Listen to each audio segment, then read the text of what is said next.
Hello everyone, কি অবস্থা সবার? আশা করি সবাই ভালো আছেন। আজ শুক্রবার, স্কুল বন্ধ। পড়াশোনা বা বাড়ির কাজে কোনো চাপ নেই। নামাজ পড়ার উদ্দেশ্যে নদীতে গোসল করতে যাচ্ছি।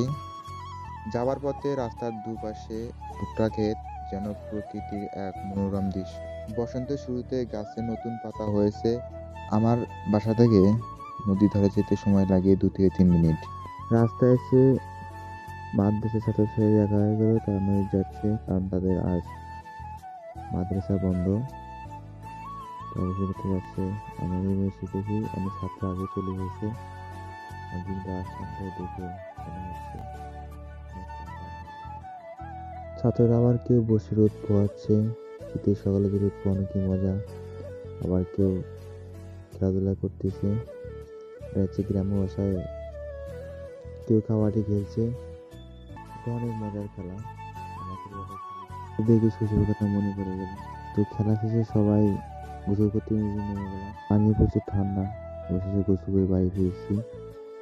দেখা হচ্ছে অন্য কোনো ভিডিওতে। আল্লাহ হাফেজ।